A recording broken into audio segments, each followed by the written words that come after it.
Buenas tardes, chiquillos, siendo hoy día miércoles a las 1:25 de la tarde. En la tarde. Vamos a comenzar con su clase de aparato genitourinario, que en realidad lo que nos interesa que aprendan, dada la contingencia nacional, es la parte urinaria. Eso es lo que vamos a hacer hoy y lo que le vamos a pedir evaluar. Sin embargo, la parte genital, de todas maneras, están los apoyos eh, de apuntes que subimos, tanto para anatomía como histología, por si necesitan consultarlo por algún momento en su carrera. ¿Ya?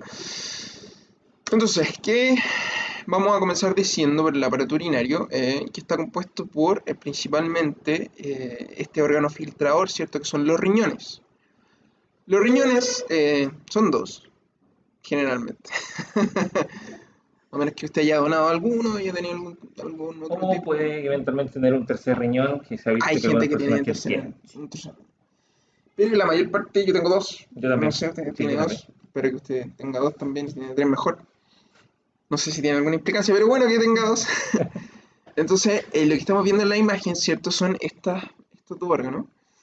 Aquí tenemos el riñón derecho y el riñón izquierdo.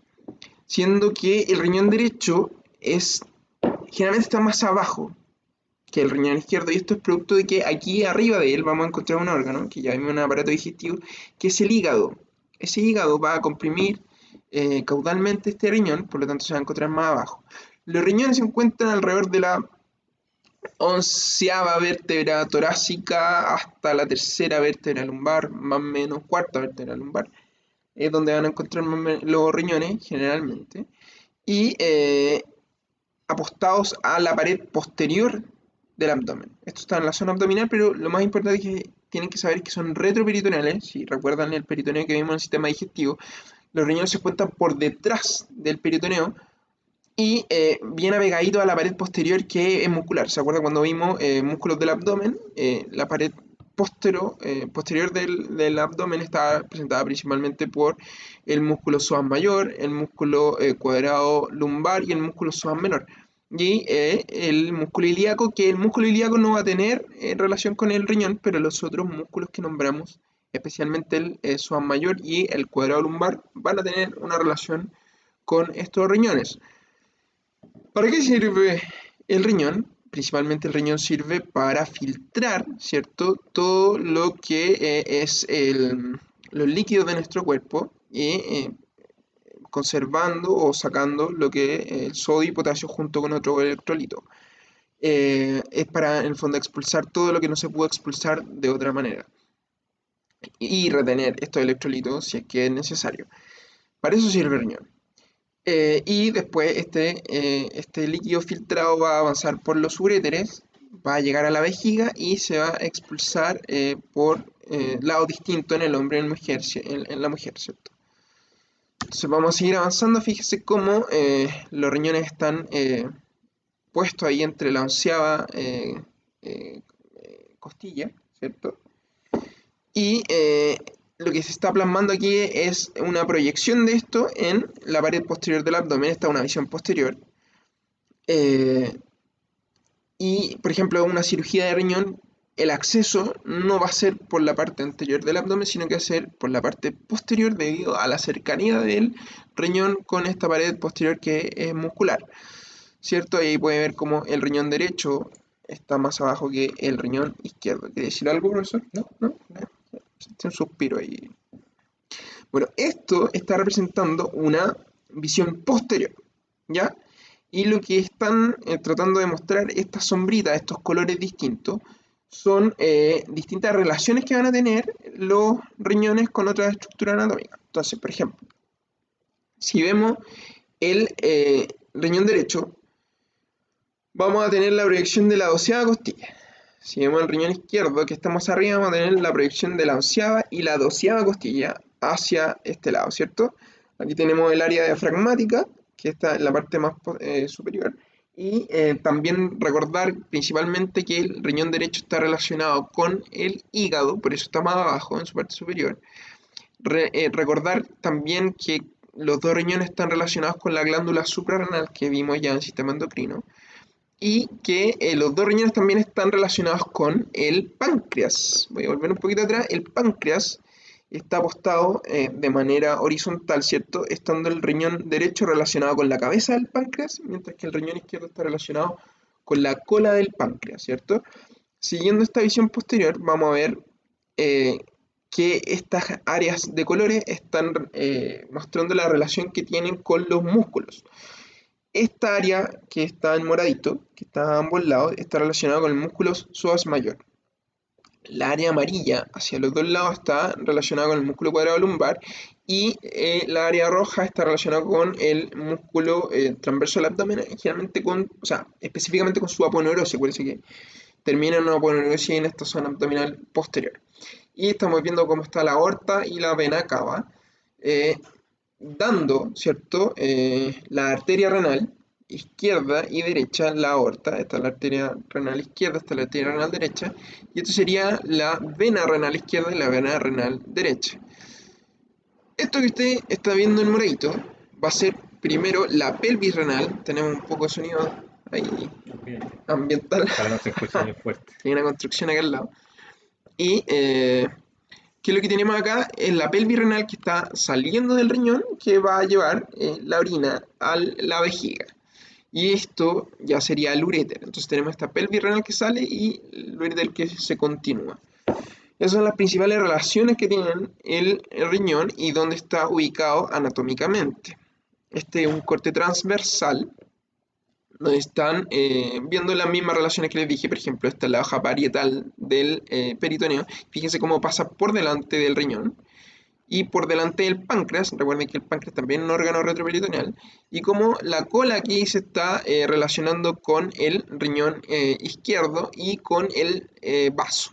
Mientras que la cabeza, que esto va en diagonal hacia abajo, se va a relacionar más con el riñón del lado derecho. Fíjense cómo está pasando aquí la vena cava inferior y la aorta. Y aquí podemos ver, ¿cierto?, lo que son las vértebras lumbares. Una vértebra lumbar. Y el estómago hacia adelante, pero el estómago ya revestido por peritoneo, ¿cierto? Eh, aquí es importante decir que los riñones no están flotando en el aire. No es que usted se mueva y sus riñones floten y se muevan sin nada que lo sostenga. El riñón tiene distintas porciones, pero lo importante es que está sostenido por una cápsula adiposa. Si usted está viendo aquí este tejido en amarillito que está aquí, eso es la cápsula adiposa renal, que está revestida a su vez por una fascia que es la fascia renal, que sostiene en estos dos riñones a las paredes del abdomen. ¿Ya? Ahora, es importante entender que o sea, perdón, Ahí del esa mouse. cápsula adiposa que está ahí, no es solamente un tejido de relleno, ¿cierto? Sino que además es un tejido amortiguador, que ayuda mucho, sobre todo en golpes posteriores, ¿cierto? A no dañar en mayor medida el riñón. Si bien un golpe obviamente va a generar daño, pero en el fondo esta cápsula que es adiposa permite un poco aguantar los golpes. Claro, y fíjese todas las estructuras que están revestidas bueno, la cápsula adiposa renal es específicamente del riñón, pero fíjese que hay otro tejido adiposo que también está recubierto, por ejemplo, la médula espinal, para protegerla de golpes también, la aorta, fíjese cómo está también recubierto de tejido adiposo. Y aquí vamos a ver principalmente los reparos más externos del riñón. Este es un riñón derecho visto desde una mirada anterior. ¿Y por qué sé yo que es una mirada anterior? Porque la vena renal siempre pasa por adelante de lo que es la arteria renal. Hay algunos modelos en el laboratorio que tal vez no estén así, pero recuerden que siempre la vena renal pasa por delante, después viene la arteria y por detrás va a pasar lo que es la pelvis renal en este punto, ¿ya? Este es el polo superior del riñón, que recuerden está relacionado con la glándula suprarrenal. Este es el polo inferior del riñón y vamos a tener dos bordes, un borde lateral, ¿cierto?, que es más extenso, y un borde interno que es más cortito, por donde vamos a tener el ilio renal. Recuerden, el ilio son todos estos espacios, ¿cierto? Para el pulmón, vimos el ilio pulmonar, vimos el ilio hepático y ahora vamos a ver el ilio renal, donde podemos ver que está entrando la arteria renal y están saliendo la pelvis renal y la vena renal, ¿ya? Eh, el tejido de este riñón va a contemplar primero una primera capa que es esta cápsula renal que es de tejido fibroso. Recuerda, está esta cápsula adiposa renal y después viene esta cápsula fibrosa que es la cápsula renal propiamente tal, donde el profesor va a explicar unas cositas dentro de poco. Sí, de hecho hay que entender que como todo, siempre los tejidos, digamos, algunos órganos tienen dos capas de algo. En el caso de la cápsula fibrosa también presenta dos capas, ¿bien? Presenta una capa que es más superficial, se puede dividir en dos, ¿cierto? Una más superficial que corresponde a la cápsula o la capa externa de la cápsula fibrosa, que es un tejido conectivo denso desordenado, ya como la mayoría de las cápsulas de los órganos macizos. Y luego tenemos una segunda capa que es un poquito más interna de esa misma cápsula, que es de un tejido conectivo laxo, ¿ya? Y luego ese conectivo laxo se va a continuar en profundidad hacia el riñón y se va a entremezclar con las estructuras como lo que son los corpúsculos renales que vamos a ver un poco más adelante, ¿ya? Entonces, una capa externa fibrosa que es de conectivo denso desordenado y una parte más interna de esa misma cápsula fibrosa que es de conectivo laxo. Aquí vemos un corte del riñón, ¿cierto? Para ver ¿cómo se llama? Su estructura más interna. Vamos a ver lo que estaba hablando el profesor, ¿cierto? Que está esta cápsula por fuera. Después vamos a tener otra capa que es llamada la corteza. Y estos triangulitos que usted ve aquí ya son la médula renal. Cuando nosotros le damos nombre anatómico a esta estructura, lo vamos a ver de la siguiente manera. La corteza va a seguir siendo la corteza. ¿Ya? La corteza siempre va a ser la corteza. Cuando nosotros hablamos de esta médula renal, a cada una de estas pirámides, o sea, porque esto es un triángulo, ¿cierto? Y el triángulo desde un punto de vista tridimensional forma una pirámide. A cada una de estas nosotros la vamos a llamar pirámide renal. Pirámide renal, pirámide renal, pirámide renal. Alrededor de 11 a 14 son las pirámides renales que hay por cada riñón. ¿Ya? Y bueno, el profesor le va a explicar qué pasa en esta pirámide renal, que se va a provocar este filtrado de orina. Y en el fondo, ¿qué es lo que pasa aquí? Es que la sangre que nosotros tenemos, que son alrededor de 5 litros, ¿cierto? Como lo vimos en el sistema circulatorio, va a pasar de 2 a 3 veces por los riñones por día. Y en ese entonces esta sangre se va a filtrar y bueno, el profesor va a ahondar más en eso, pero son muchos procesos de filtrado donde se va a convertir este filtrado plasmático de esta sangre en orina. Entonces, eso es lo que va a provocarse en esta pirámide renal. ¿Ya? Entonces, de repente se me pierde un poquito el mouse en esta pirámide renal. Cada pirámide renal va a terminar en una estructura como un tubo, ¿cierto? Pero Hace como un embudo, claro, así. que es como un tubo, pero claro, tiene una parte más grande, ¿cierto? Y otra parte más flaquita, entonces claro, es un embudo o tiene la forma también de un cáliz. Y esa forma le va a dar el nombre a esta estructura que las vamos a denominar como cálices menores o cáliz menor. Si es un cáliz, obviamente es el cáliz menor con Z y a tilde en la A, cáliz menor. Y son varios, son cálices menores, ¿ya? También con tilde en la A. Entonces fíjese que cada pirámide va a terminar en un cáliz menor. Si habían de 12 a 14 pirámides renales, van a haber de 12 a 14 también cálices menores, porque por cada pirámide va a haber un cáliz menor.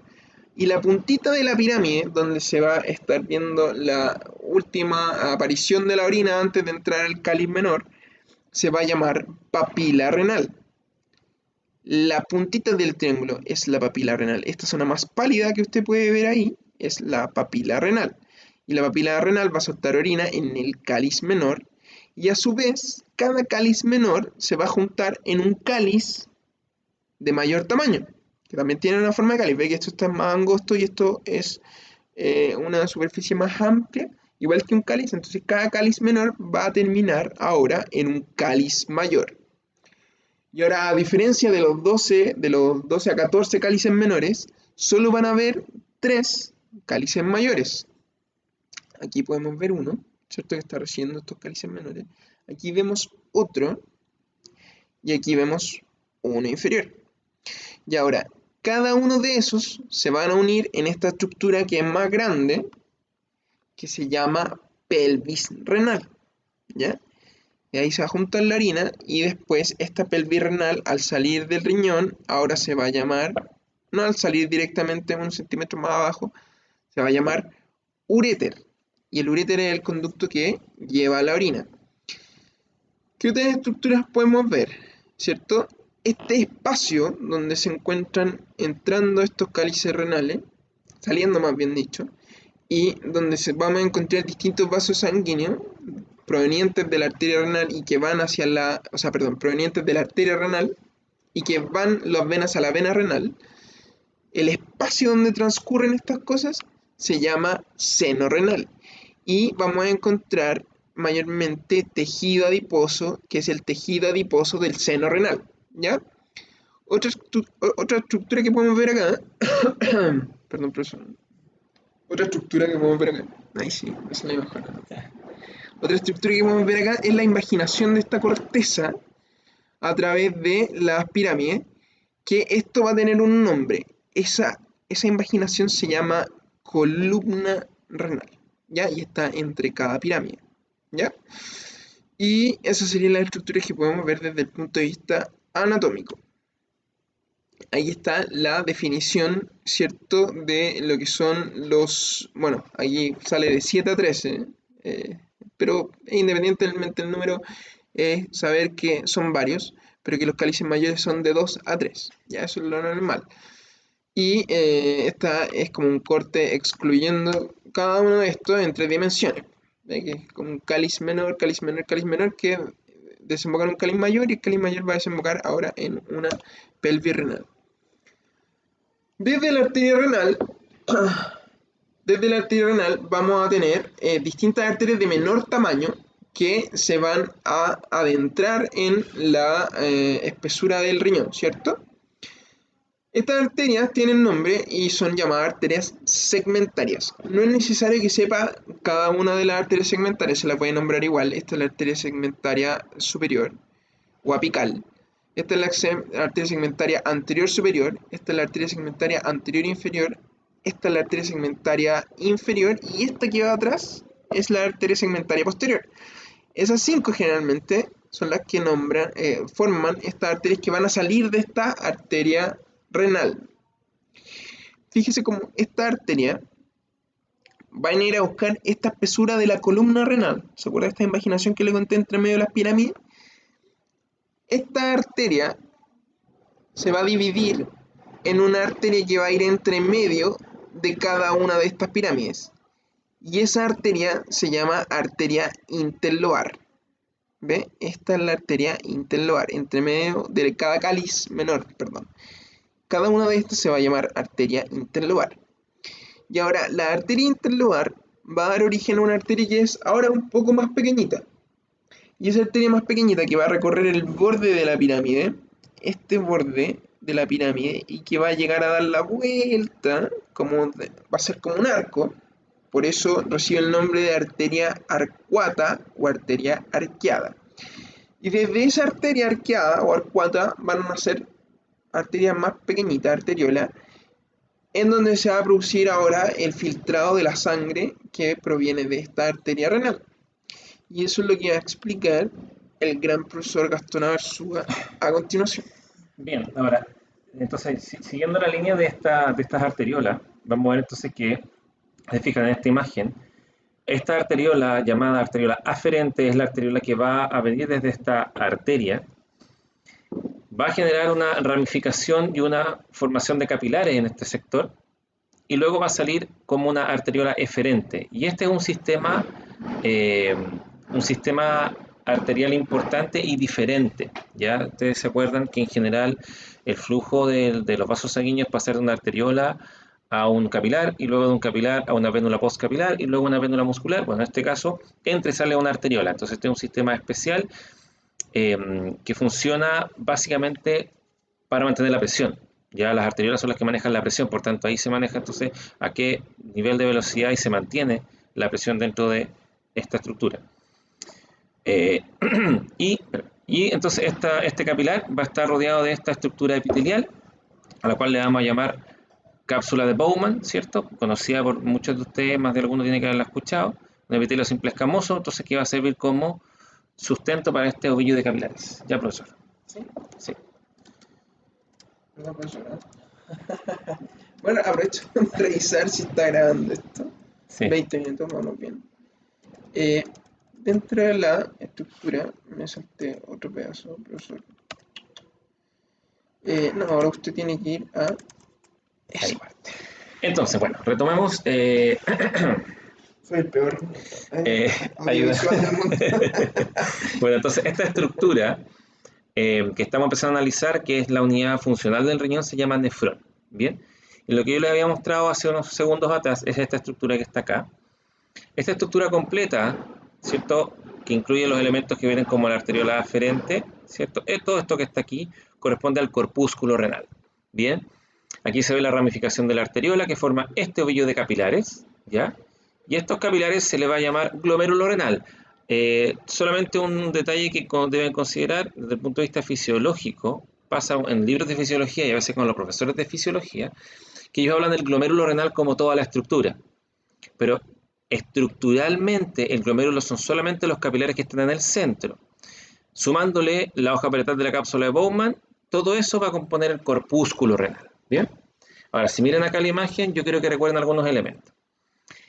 Aquí está ahí está la hoja parietal, esta es la cápsula de Bowman, esta que yo estoy apuntando acá, que es un epitelio simple escamoso, y por estar en la parte más periférica del corpúsculo se le llama hoja parietal, ¿ya? Hoja parietal de la cápsula de Bowman.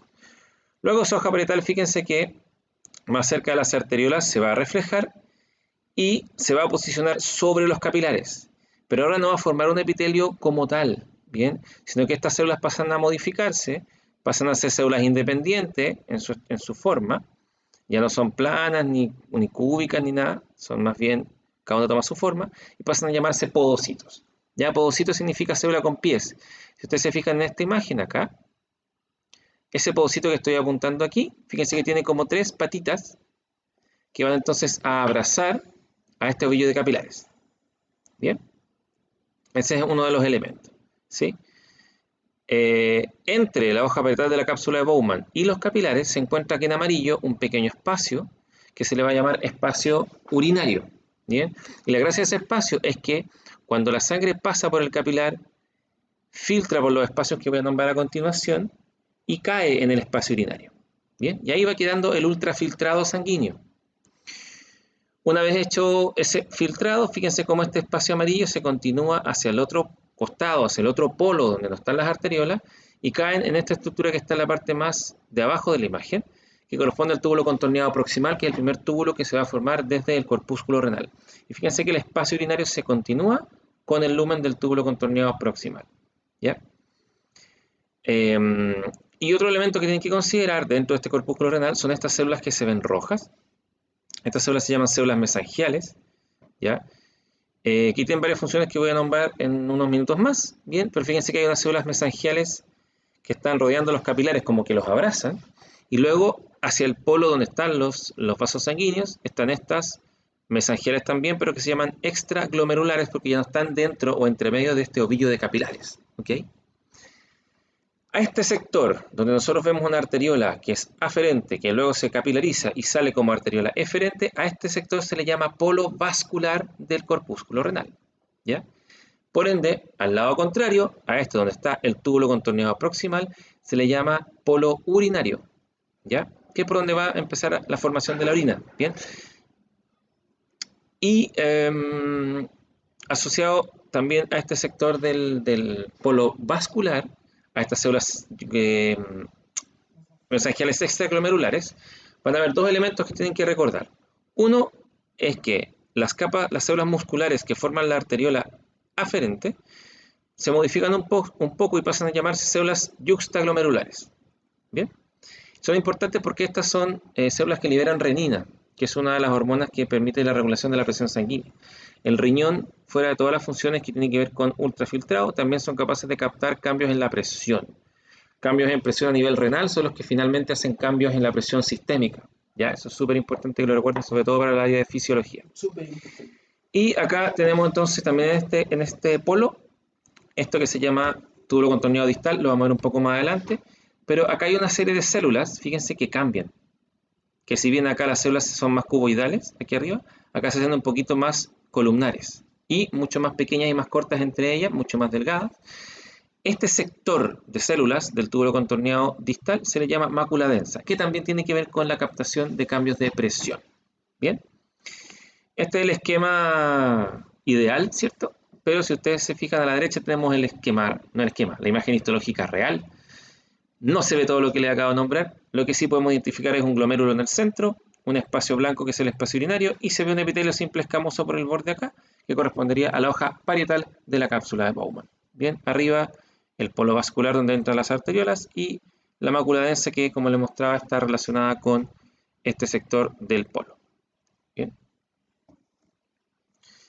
Esta es una fotografía mirando el capilar por dentro. Fíjense la cantidad de espacios que tienen acá, porque los capilares que forman este glomérulo son capilares fenestrados.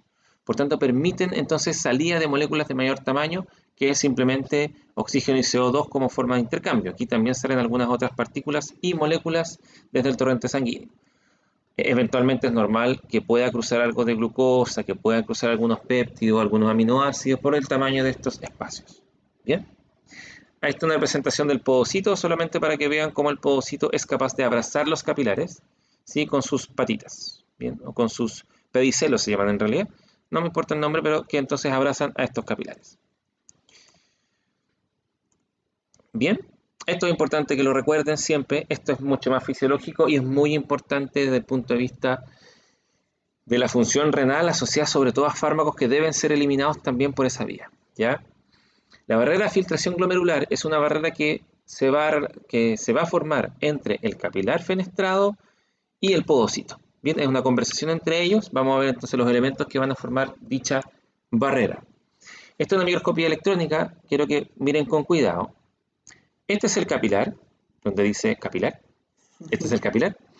Fíjense que sobre el capilar está esta célula llamada podocito. Y fíjense que entrega estas prolongaciones o estas patitas, ¿cierto? Que van a ir abrazando al capilar. Como esto es un corte, esto que ustedes ven acá, que parece como un gusanito ahí, es esa prolongación, ya que obviamente no se ve cómo se extiende porque está cortada. ¿Ok? Vamos a hacer un zoom a esa zona. Y aquí a la izquierda se ve ese zoom. Aquí arriba se observa entonces el lumen del capilar. Lo dimos vuelta, ya no estamos viendo esta parte, estamos viendo esta parte de aquí abajo. ¿Bien? Ahí están estos pedicelos que eran estas patitas que se extendían desde el podocito. Acá tenemos el lumen del capilar. Ahí tenemos esto que sería el endotelio, ¿cierto?, del capilar. Y vamos a ver que tenemos que reconocer dos cosas. Una, que la filtración ocurre entre los espacios que quedan en los pedicelos. Y lo que ustedes ven ahí, como flechitas más grandes, corresponde a las fenestras, ¿ya? Entonces la filtración pasa por este espacio entre los pedicelos y cruza esta estructura que está acá, que se llama membrana basal glomerular, que es una membrana basal especial porque es una unión o una fusión entre la membrana basal de los podocitos y la membrana basal del capilar. Bien, se ve bastante gruesa. Fíjense, entonces una serie de proteínas que están ahí que van a permitir entonces este paso desde la sangre hacia el espacio urinario. Esta es la barrera de filtración glomerular más bien esquemática. Yo creo que recuerdan solamente un par de elementos. Aquí tenemos un pedicelo, a la derecha otro pedicelo. Fíjense aquí abajo tenemos el endotelio del capilar. Ahí está la fenestra. Y este es el espacio que va a quedar entre los dos pedicelos, que es lo que estamos viendo anteriormente. Quiero que recuerden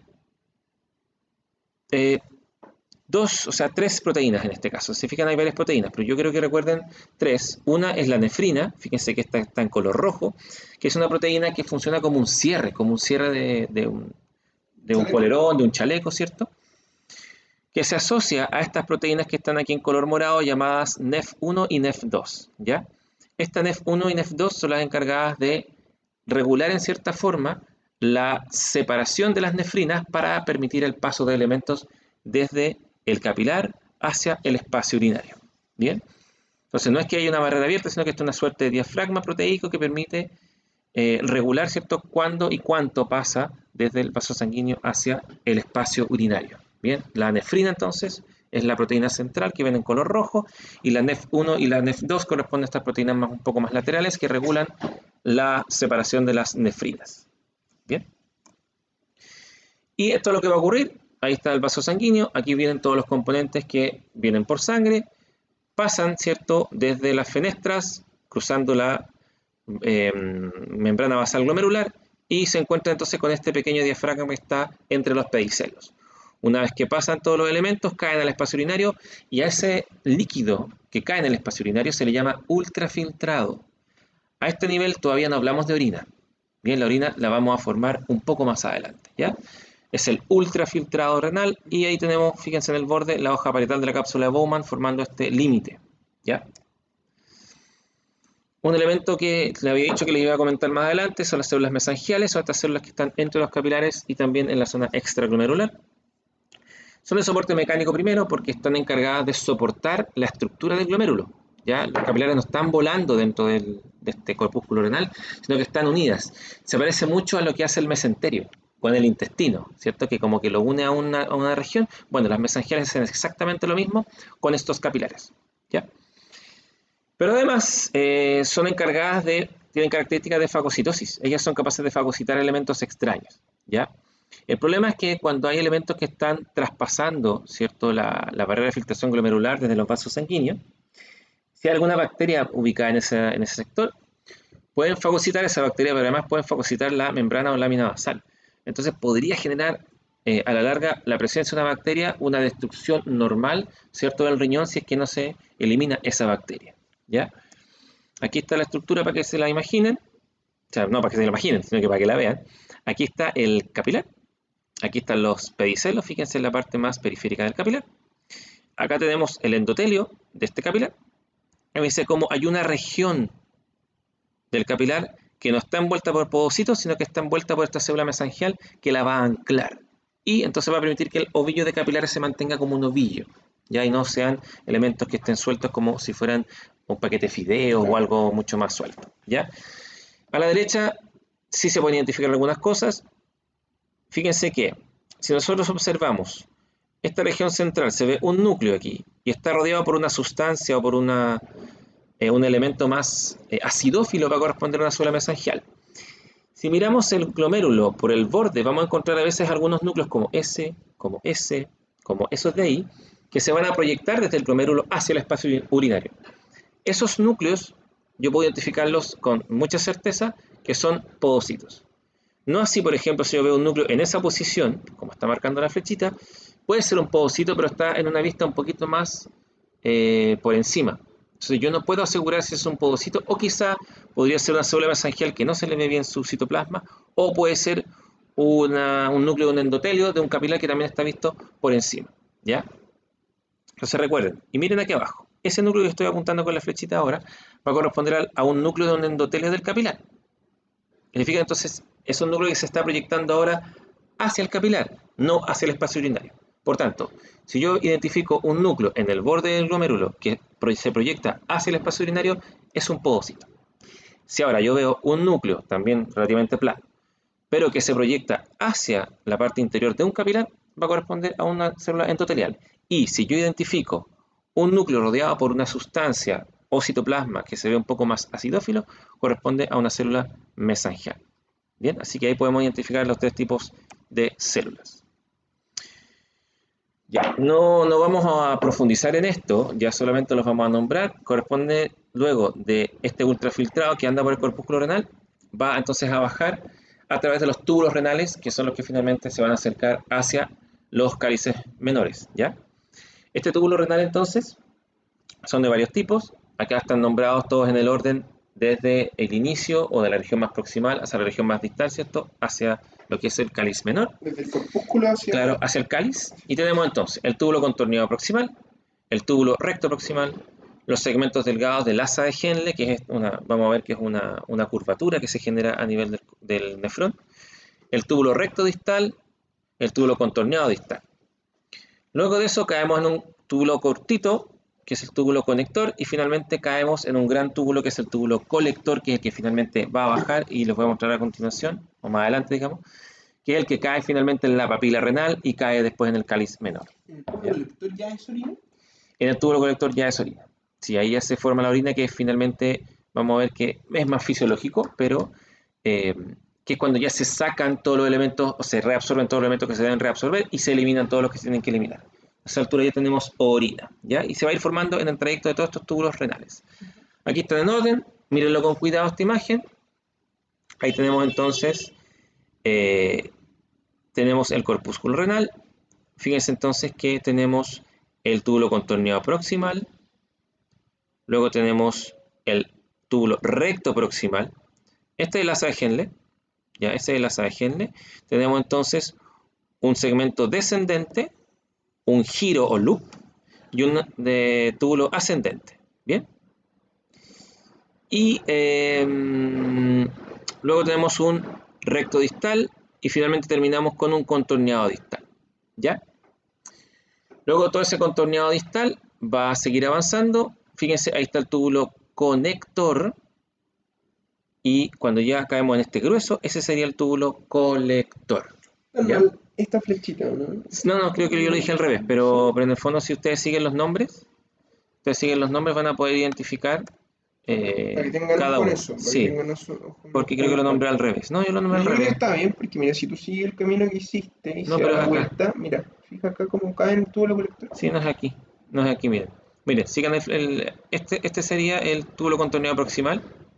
Ese.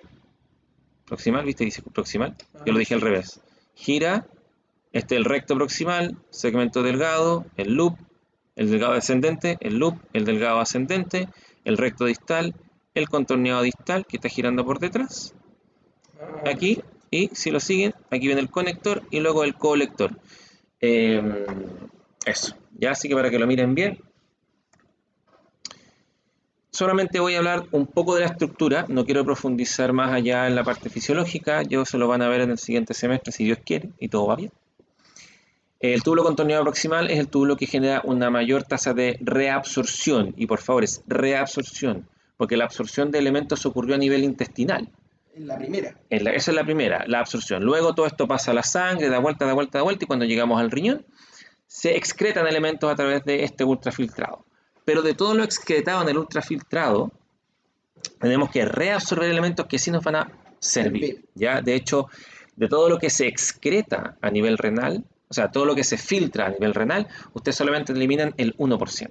¿Ya? Todo el resto es reabsorbido. Agua y algunos electrolitos, nutrientes y algunas otras cosas que pudieron haber pasado. Sodio y potasio. Claro. Esto es la estructura del túbulo contorneado proximal.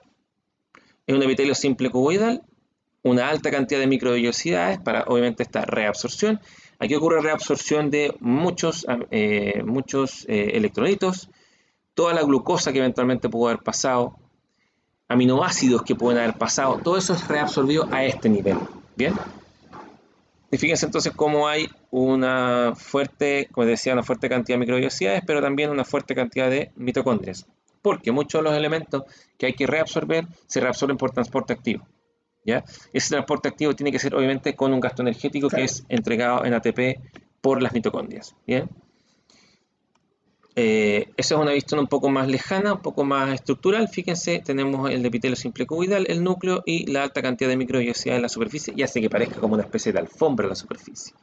¿Ya? Y muchas mitocondrias, en realidad más bien asociadas a la región basal o vasolateral de este epitelio.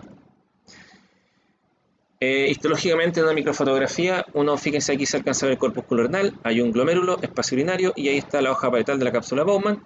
Aquí tenemos entonces, este es un túbulo contorneado proximal, un núcleo centrovasal, fíjense lo irregular de la superficie, ahí están las microvellosidades y en general es un citoplasma un poco más acidófilo de lo normal o que células que están contiguas por la alta cantidad de proteínas transportadoras, por la alta cantidad de mitocondrias que presenta. ¿Bien?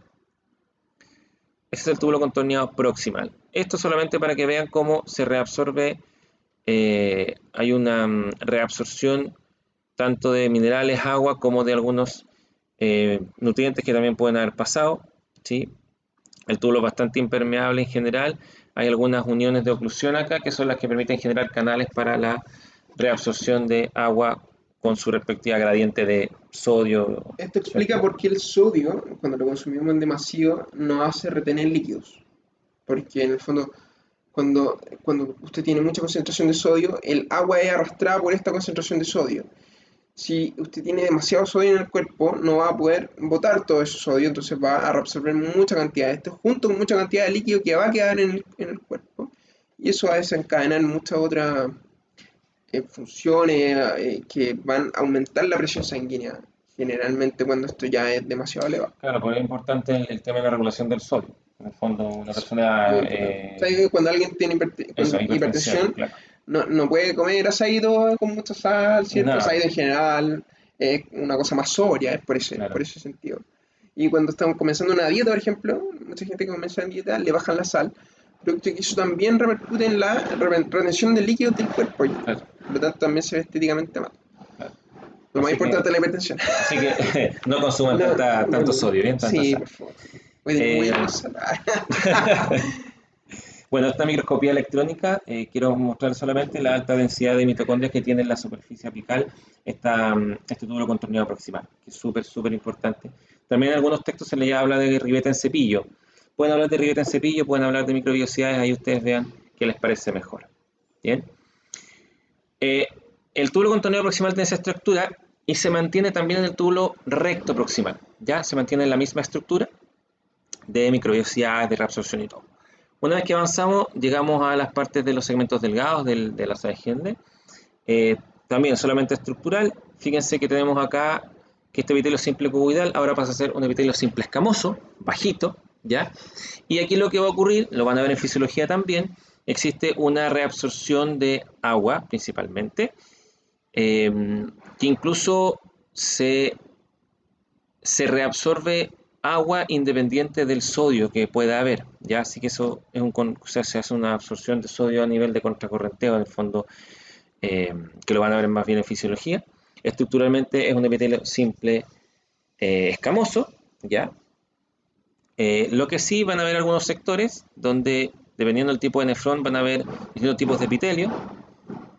Si ustedes se fijan de la derecha, en los que son los nefrones más largos, vamos a ver entonces que viene este recto proximal. Y vamos a tener esta asa de Henle que tiene al menos tres tipos de epitelio. Un epitelio que es un poquito más alto, bien, no es totalmente aplanado, sino totalmente escamoso, pero que después, tanto en la zona que se acerca al loop como la que se aleja del loop, es más bien un epitelio más bien simple, ¿ya? Y luego de salir de este epitelio simple escamoso, caemos nuevamente en un epitelio simple cuboidal que va a formar el túbulo recto distal. ¿Ya? Ahí caemos entonces en el túbulo distal, que primero va a ser recto y luego va a ser contorneado. ¿Ya? Principal diferencia estructural va a corresponder al número de microvellosidades. Si bien tiene microvellosidad el túbulo contorneado recto distal o contorneado distal, no tiene la misma densidad ni largo que el túbulo contorneado y recto proximal. ¿Bien? Eso va a hacer entonces que el núcleo se ubique en una región mucho más apical y que en la base siga manteniéndose la alta cantidad de mitocondrias. ¿Sí? Miren entonces la alta cantidad de mitocondrias que hay en la zona basal y fíjense que hay muy pocas microvellosidades en la zona apical, lo que hace que el núcleo se acerque mucho más al lumen. Y esto es una excelente comparación, fíjense. Esta es una microscopía, es como un corte histológico, pero hecho con microscopía electrónica. ¿Ya? Fíjense que este es el túbulo contorneado o recto proximal. Fíjense ahí cómo se ven las microvellosidades abundantes, un núcleo centrobasal y una alta cantidad de mitocondrias en la zona basal. Pero fíjense en el distal, el núcleo prácticamente toca la superficie o toca la membrana apical de la célula, no hay una gran proyección de microvellosidades y la concentración de mitocondrias se mantiene en la zona basal. Entonces, esa es una de las formas de poder diferenciar. Además, como no hay estas microvellosidades y no hay tanta proteína transportadora, el citoplasma del túbulo contorneado recto distal es mucho más pálido. ¿Ya? Entonces, tenemos que hacer esta comparación. El túbulo proximal presenta una alta cantidad de microvellosidades, una alta cantidad de mitocondrias y por ende un núcleo más centrobasal y un citoplasma más acidófilo. En cambio el distal no presenta microvellosidades, por tanto el núcleo es mucho más apical, se mantiene la ubicación de las mitocondrias basales y por ende el citoplasma en general va a corresponder a un citoplasma más pálido, ¿cierto? Sigue siendo acidófilo pero mucho más pálido. Ya son características que ustedes deben saber para poder comparar. Finalizando un poquito esta línea, tenemos el aparato yuxtaglomerular. Es muy importante que hoy día lo conozcan. No vamos a necesariamente entender toda la función del aparato yuxtaglomerular, pero me gustaría que lo conozcan hoy día, porque en fisiología sí lo van a hablar, sí lo van a utilizar y más adelante en cuarto o quinto año de carrera lo necesitan saber. De ¿Ya? hecho, si está cansado, pongan pausa y vuelva bien para poner atención en el aparato yuxtacolomerular. Bien, entonces, fíjense, les voy a describir la imagen. Tenemos acá el corpúsculo renal en la zona superior y en la zona inferior tenemos el túbulo contorneado distal, ¿ya? Para que más o menos se orienten. El aparato yuxtaclomerular corresponde a este triángulo de cosas que vemos acá. Primero, estas que están acá, que eran las llamadas células mesangiales extraglomerulares. Tenemos acá lo que son la arteriola aferente, con estas celulitas que les decía yo que estaban presentes en la pared, que corresponden a las células yuxtaglomerulares, que son las que secretan renina. ¿Bien? Bueno, función endocrina. Claro, que función endocrina. Y acá tenemos entonces uno de los lados del túbulo contorneado distal, que va a corresponder a lo que yo le había nombrado anteriormente, que es la mácula densa. ¿Ya? ¿Qué es lo que va a ocurrir? Si ustedes se fijan en esta imagen, va a ocurrir lo siguiente. Cuando viene la sangre entrando por la arteriola aferente, ¿cierto? La que viene de entrar, si hay cambios de presión acá, esos cambios de presión son captados por esta arteriola, y esta arteriola envía una señal entonces a estas células yuxtaglomerulares, que son las que van a secretar renina. Esa renina va a hacer una señal para que el angiotensinógeno, que es una molécula que está dando vuelta en sangre, pase a ser angiotensina 1, ¿ya?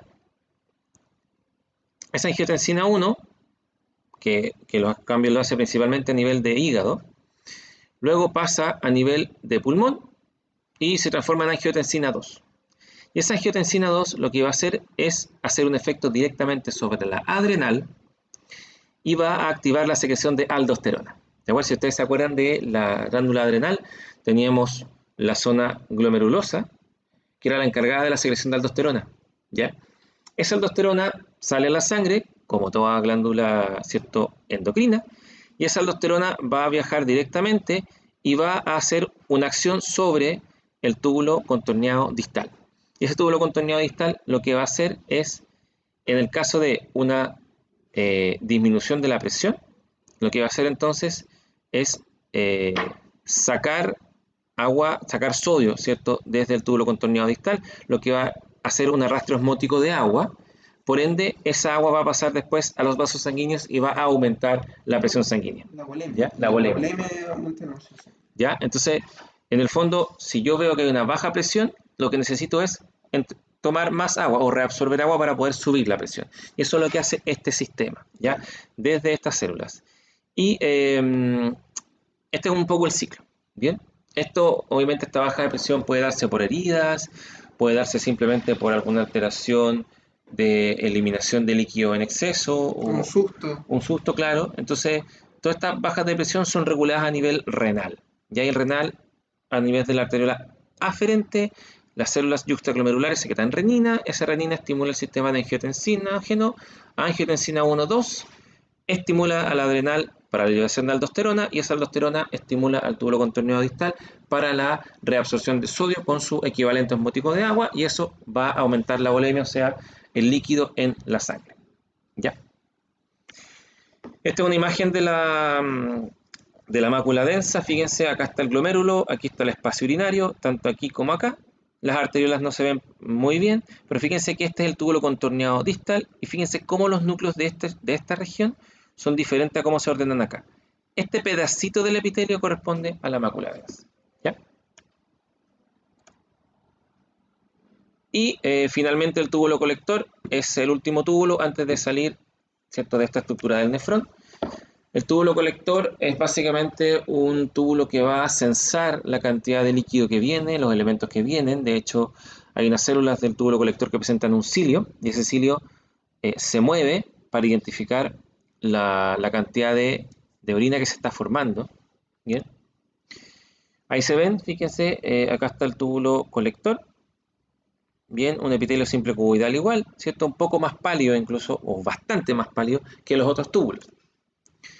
Ahí está lo que decía yo. Aquí vemos un montón de microvellosidades para algunas células de este túbulo colector, y acá tenemos algunas que presentan un monocilio, ¿ya? Y eso van censando entonces cómo va la presión de la orina o la formación de la orina, ¿cierto?, para ver si es que se está reabsorbiendo lo necesario o no, ¿ya?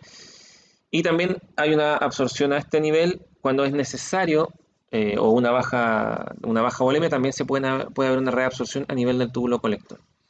Aquí vemos entonces cómo está la sangre, cómo está el agua pasando por el túbulo. Si es necesario, entonces tenemos una reabsorción de sodio con su equivalente osmótico de agua para poder, ¿cierto?, diluir, perdón, para poder condensar más la orina y reabsorber esa agua que se pueda necesitar a nivel sanguíneo. ¿Ya? Ahora, si todo esto lo resumimos en una imagen, lo que el profesor habló anteriormente acerca de lo que es corteza y médula renal, la organización histológica hace esta división. ¿Ya? Fíjense ustedes entonces, si en esta imagen notan, acá tenemos lo que es la corteza renal, ahí está la cápsula fibrosa, la corteza renal, y fíjense que hay algunos elementos en la corteza renal, y hacia abajo está la pirámide, ¿cierto?, que veíamos macroscópicamente, que también tiene otros elementos de este nefrón. Para hacer un cuento más sencillo, lo que es corpúsculo renal, túbulo contorneado proximal, túbulo contorneado distal, en general se van a ubicar en lo que es corteza renal, ¿ya? Luego, fíjense que acá tenemos la médula. La médula se va a subdividir en dos zonas, en una médula interna, que es esta, y una médula externa, que es la que está por debajo, ¿bien? La médula externa se va a subdividir a su vez en dos franjas, en una franja externa y una franja interna. La médula interna se mantiene igual.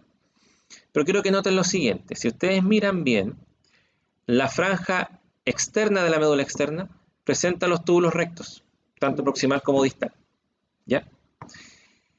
La franja interna de la médula externa presenta el recto distal y segmentos delgados de la saga Henle. Y si ya caemos directamente en la médula interna, solamente vamos a tener elementos de los segmentos delgados de la saga Henle, o sea, de la saga Henle propiamente tal, ¿ya? Esas en el caso de las nefronas que son más largas, ¿cierto? Las que son yuxtamedulares, ¿ya? Y quiero que vean que al centro de la corteza existe un sector que va a presentar segmentos rectos, tanto rectos proximales como rectos distales. Y están dentro de la corteza. Y si ustedes pusieron atención recién, los rectos en general se ubicaban en la médula, ya en la médula renal. Por ende, este sector de acá, que va a considerar túbulos rectos, se le va a llamar rayo medular. Entonces, el rayo medular es una proyección de la médula dentro de la corteza, ¿ya? Y si hay un rayo medular acá al lado, donde nosotros vemos este corpúsculo renal y los túbulos contorneados, a esa región de acá se le va a llamar laberinto cortical, ¿ya? Laberinto cortical, donde están los corpúsculos y los contorneados proximal distal, y rayo medular, la región donde están los rectos, tanto proximal como distal, que son proyección de la médula.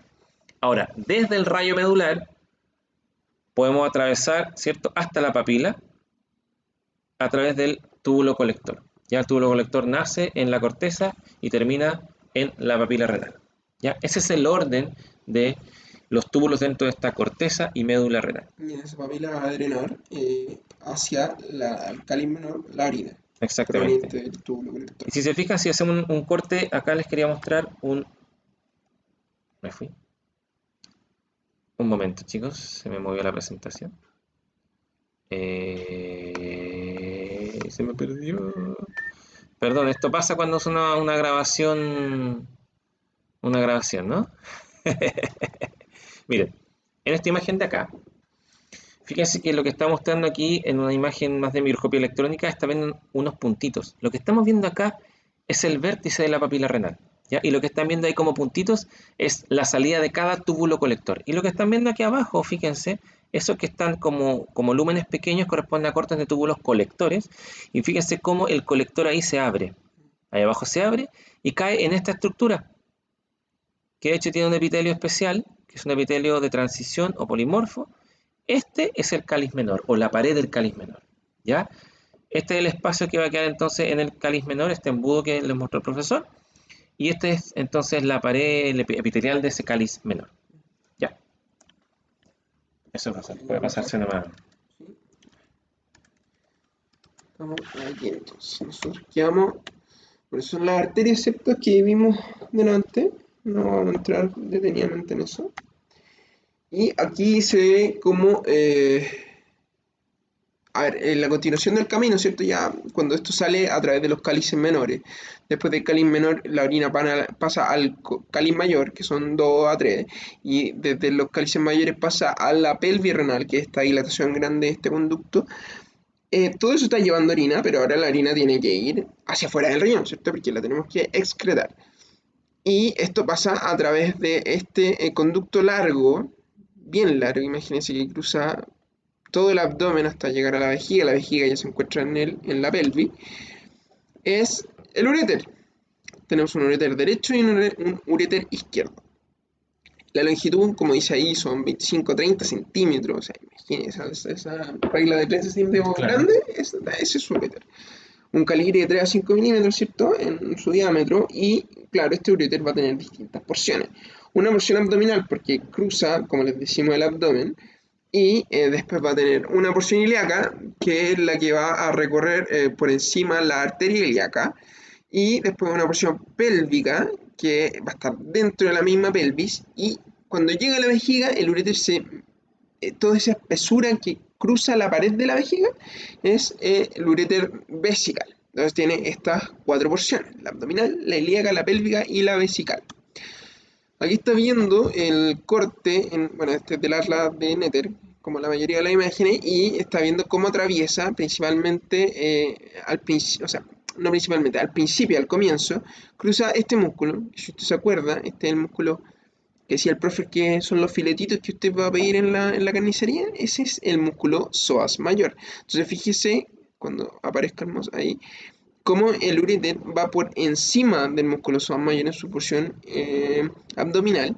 Después cómo cruza por arriba la arteria ilíaca común, derecha e izquierda, justo en la división de arteria ilíaca externa y arteria ilíaca interna.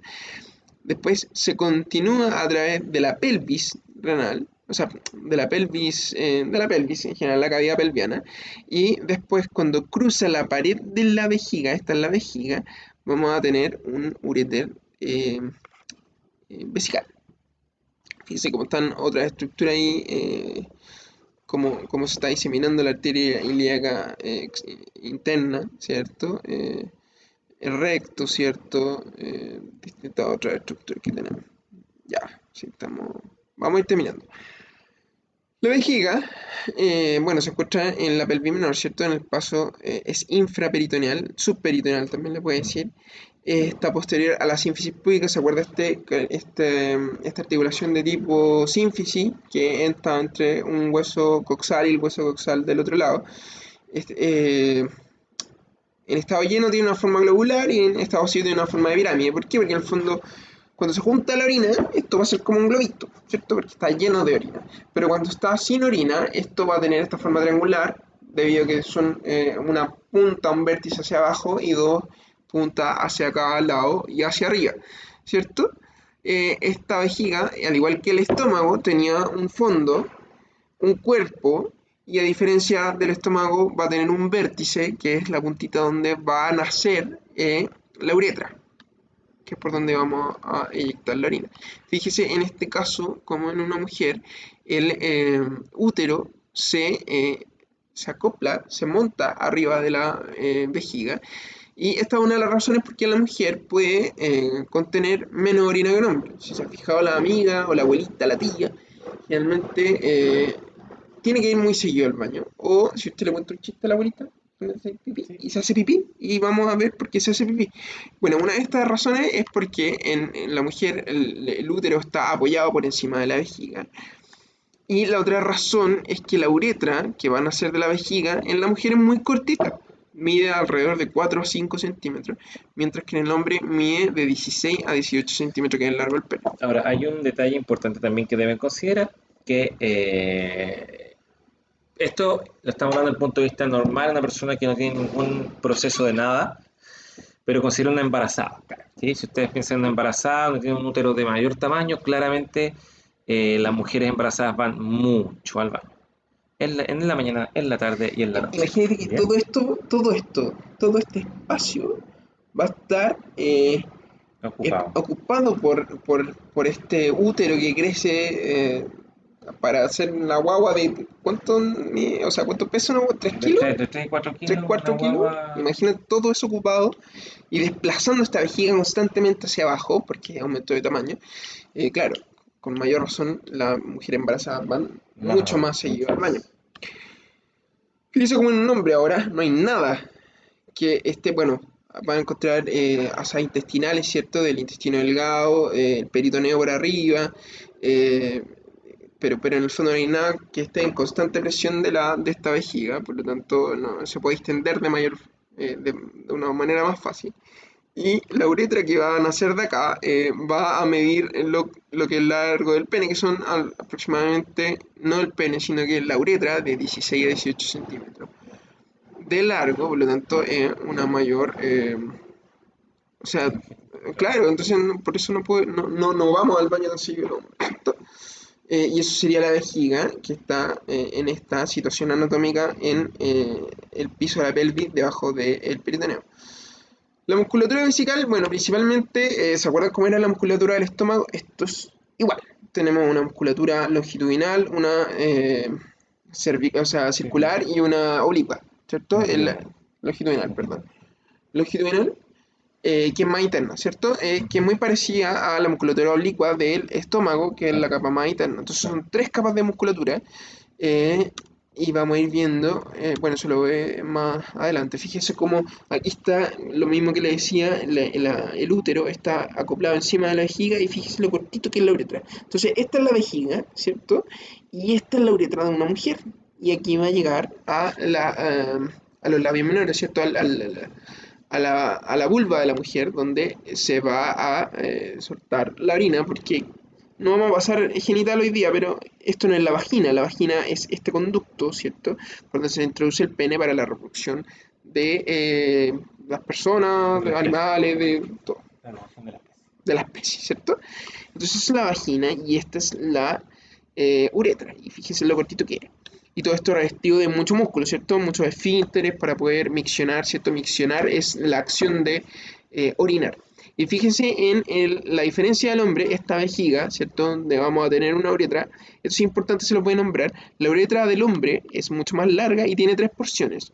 Una uretra prostática, ¿cierto? Que atraviesa la próstata. La uretra atraviesa la próstata, por eso los hombres que, bueno, no a todos nos va a pasar, Pero una hipertrofia claro, es una de la. hipertrofia fisiológica, es Claro. normal esa hipertrofia del hombre, que en el fondo va a obliterar este canal que es la uretra y en el fondo por eso le va a costar miccionar en el fondo los abuelitos o la gente más grande, no sé cómo estás tú en eso, Todavía de bien, corrido todavía bien. también, sí, empiezan a orinar de a chorritos y eso es porque se ve obliterada esta uretra. Entonces vamos a tener esta uretra prostática, después vamos a tener esta uretra que es la uretra membranosa que cruza este músculo, que es el músculo esfínter externo de la uretra. Y después vamos a atravesar esta capa, que es la capa esponjosa. Revisen esto, por favor, más adelante en los apuntes que le enviamos. Esta capa de uretra, o sea, perdón, del pene, que es el cuerpo esponjoso. La uretra atraviesa el cuerpo esponjoso. Por lo tanto, esta sección de la uretra ahora se llama uretra esponjosa. El resto de la estructura, como les digo, genital, por favor, revísenla en los apuntes que le enviamos. Pero ojo, no vamos a hacer preguntas de Sí, reproductor. Ya sí, eso solamente para que ustedes estudien por su iniciativa propia, claro. ojalá para que sepan un poquito Claro, más. por lo menos para el año que corre, actual 2019, no sé si en el futuro vamos a ocupar este video de nuevo, Claro, así pero que sí. para que lo vean. Fíjese, esto es en la vejiga, visto de dentro de aquí no hay muchas estructuras anatómicas que quiero que sepan, principalmente que la vejiga es este gran espacio que tiene mucha musculatura, ¿se acuerdan de estas arrugas que tenía el estómago por dentro? En el fondo, cuando estos repliegues, perdón, no arrugas, cuando la vejiga se va llenando de orina, esto se va alisando. Pero hay una parte de la orina que siempre se encuentra lisa, independientemente si tiene o no orina, que es un trígono, que no es el triángulo, por favor no ponga triángulo, esto se llama trígono vesical, en donde vamos a encontrar, si bien no se llama triángulo, tiene una forma triangular, pero el nombre es trígono vesical. Entonces, si nosotros pinchamos desde cualquiera de estas zonas, no vamos a entrar dentro porque hay otras estructuras más pequeñas que vamos a ver dentro de esto, pero a mí me basta con que usted sepa que esto es el trígono vesical, lo que estoy circunscribiendo de esta manera. Y lo otro que quiero que sepa es que en las puntas superiores de cada trígono, acercándose al vértice de cada lado, vamos a encontrar un orificio. Ese orificio se llama desembocadura del uréter y por ahí va a entrar, va a desembocar la orina proveniente del uréter hasta que la vejiga se llene. ¿Cuántos, creo que son hasta 600 cc que puede No, creo adaptar, que pero como 500. máximo, como 500 es 500 y tanto como... Ya, ya es de necesario ir al cc. baño. Es Pero necesario ir al claro, baño. cuando está llenísima la vejiga, esta cosa que tú no puedes aguantar. Ahora, el deseo de miccionar ya empieza a aparecer entre los 250 y 300 cc. Ahí es cuando ya viene el deseo de orinar, pero en el fondo tú te puedes aguantar hasta estos 500 cc, que Mm. ya usted es una necesidad inmediata de hacer, de orinar, ¿cierto? Trigonesical, ¿cierto? La misma proceso, micción, para que usted lo lea ahí en la casa, ¿cierto? Perdón, 150 ml era el deseo de orinar y la capacidad son 300% en Sí, puede verdad, llegar hasta medio pero litro de 500, orina. fácil. En un hombre, por Medio lo litro de menos. orina. En un hombre, recuerde que un hombre tiene mayor capacidad. Y como les decimos, ahora y como les dijimos al principio de la clase, no vamos a ver aparato genital el día de hoy, pero sí vamos a terminar. Solamente quiero finalizar esta clase haciéndole dos elementos de la vejiga. Bien. Solo quiero decirles que dentro de la vejiga lo que quiero que sepan, aparte de esta musculatura que es longitudinal, circular y longitudinal interna, circular media y longitudinal externa, quiero que reconozcan el tipo de epitelio. Este es el epitelio de la vejiga, este es un epitelio que se denomina epitelio eh, de polimorfo o urotelio. Ya es un epitelio estratificado que tiene tres tipos de células. Una célula apical, que es una célula grande globosa que se le llama célula paraguas. Un estrato intermedio de células que, fíjense como esa, que parece como un óvalo. Esas son células en raqueta, bien, células en raqueta.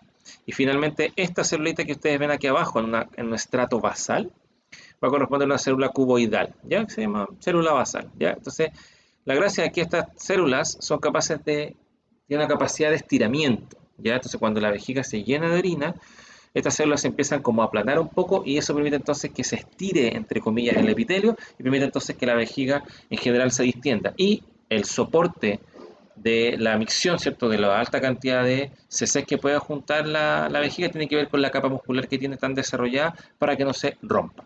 ¿Bien? Eso. Bueno, ha sido en la clase de sistema urinario. Les pedimos que revisen su apunte de la parte genital de esta clase, que como les decimos, no la vamos a preguntar, no la vamos a preguntar. Pero si usted la necesita algún día, por favor, revise los apuntes que le dimos porque están ahí y dado la contingencia nacional no hemos podido abarcar lo que es esta clase.